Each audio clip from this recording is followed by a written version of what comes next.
Assalamualaikum warahmatullahi wabarakatuh. Selamat siang dan salam sejahtera bagi kita semua. Kepada Ibu Atirista Nainggolan selaku dosen pembimbing nilai etika HAM dalam pekerjaan sosial, serta para audiens dan teman-teman yang berbahagia. Pada kesempatan ini, izinkanlah saya Siti Nadia dengan NRP 2003048 dari kelas 1 Alinda Yasos untuk memberikan pemaparan serta mengangkat sebuah kasus yang berkaitan dengan HAM yang ada di Indonesia sendiri.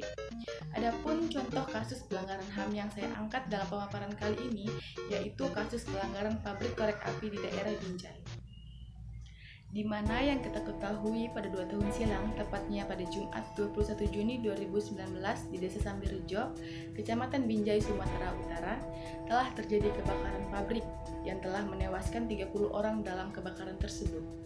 Di mana menurut berita yang ada, tim gabungan pengawas ketenagakerjaan menemukan 6 pelanggaran ketenagakerjaan di pabrik korek api milik PT Kiat Unggul ini. Tim pusat dan daerah tersebut sudah menyelesaikan investigasi tahap awal di pabrik yang berlokasi di Desa Sambirejo, Binjai, Langkat, Sumatera Utara tersebut.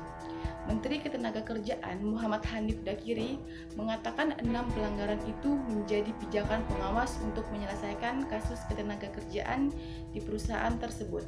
Tiap pelanggaran tegasnya harus ditindak. Adapun kasus pelanggaran tersebut, yang pertama adalah perusahaan tidak memberikan perlindungan kepada pekerja terkait kesejahteraan, keselamatan, dan kesehatan baik mental maupun fisik. Yang kedua adalah didapati perusahaan mempekerjakan pekerja anak atas nama Rina umur 15 tahun. Ketiga adalah perusahaan belum membuat wajib lapor ketenagakerjaan untuk lokasi kejadian.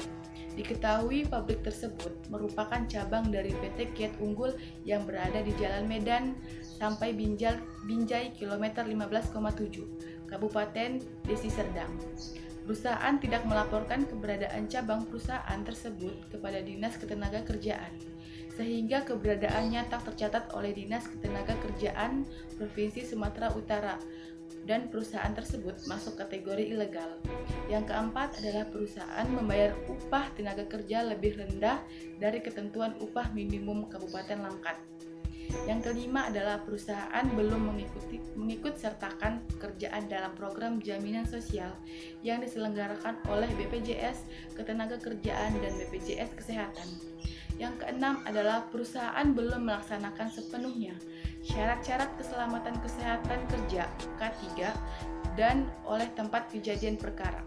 Diketahui sumber api berasal dari pintu belakang yang menjadi akses keluar masuk pekerja, sedangkan pintu depan terkunci sehingga saat terjadi kebakaran, para pekerja tak bisa keluar menyelamatkan diri karena tidak ada jalur evakuasi.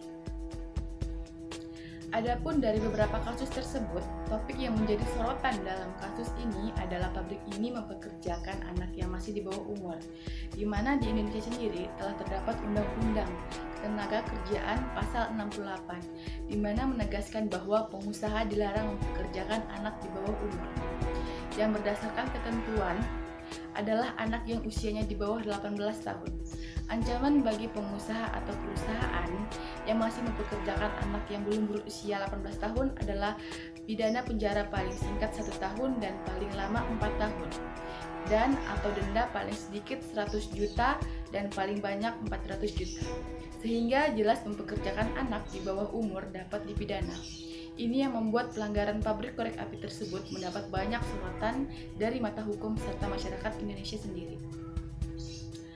Dan kasus pelanggaran pabrik korek api ini masuk ke dalam kategori generasi kedua, hak ekonomi, sosial, dan budaya.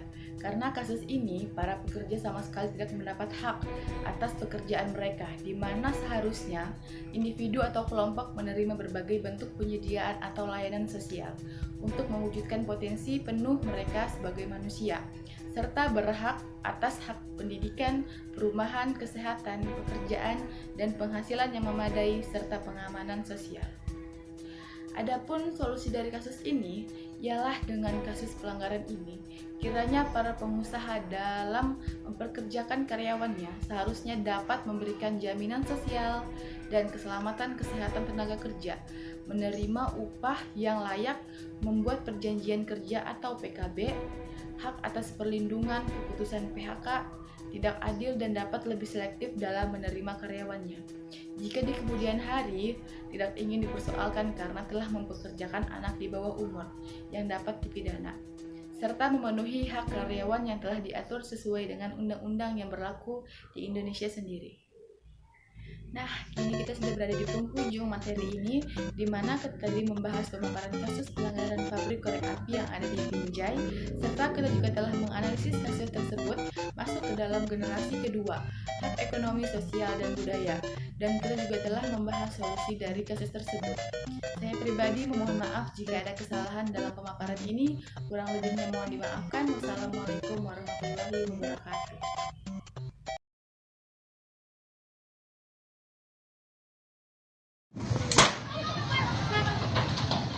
Dilansir dari tribunmedan.com, pabrik mancis atau korek api di Binjai terbakar dan mengakibatkan puluhan orang tewas. Satu di antara saksi mengatakan mendengar suara ledakan seperti ban pecah yang bersumber dari belakang tempat merakit mancis. Lebih dari 20 orang meninggal dunia, beberapa di antaranya adalah anak-anak. Korban dari kebakaran pabrik yang berlokasi di Jalan Tengku Amir Hamzah, Binjai, Sumatera Utara tersebut dibawa ke Rumah Sakit Bayangkara, Medan. Berdasarkan dari keterangan korban selamat, Bipit mengatakan peristiwa tersebut terjadi saat jam makan siang. Terdapat 4 korban selamat dari peristiwa tersebut, diantaranya yakni Pipit, Ayunita Sari, Aryani, dan Nurasya. Satu di antara mantan pekerja pabrik mengatakan para pekerja pabrik tersebut selalu dikunci oleh pemilik pabrik atau sang mandor. Hal itu dilakukan karena dikhawatirkan akan terjadi pencurian. Beberapa warga sekitar juga mengungkapkan keberadaan pabrik korek api tersebut diduga ilegal karena beroperasi tanpa izin.